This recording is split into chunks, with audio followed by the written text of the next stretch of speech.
доста интелигентно. Изглежда ли право? Изглежда сякаш не си го писал. Супер тежко. Не да е апарата, бе.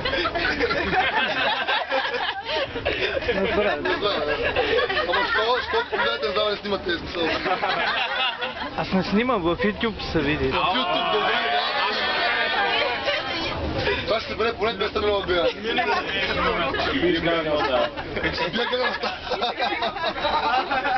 Ма продължи онова.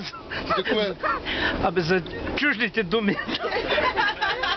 Ами не е смисъл то, всеки учебник има някакви такива като парадигми, химери и всякакви други глупости, които спълнени с есенциалните въпроси от счетоводния стандарт на 18 век от автора.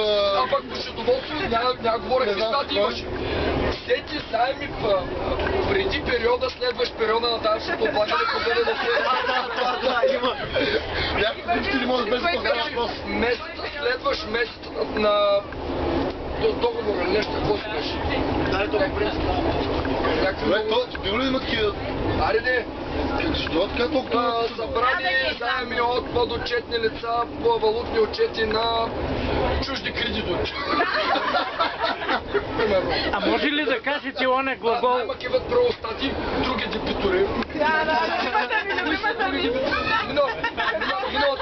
Миналата седмица питам Сашо Петръве. Фонда какво е? Помещение ли? Какво е? В смисъл? Фонда как е? Ама не ме правилно един фонд да кажем. Пенсионен фонд. Как да го представиш? Как ще го представиш, да. Един пенсионен фонд. Сега барака и... Един фонд с едно помещение с тези гишета и А може ли пак единия пример за двата глагола? Глагол? Вече го забравих. Глагола е... Глагола е, глагола е. Чакайте.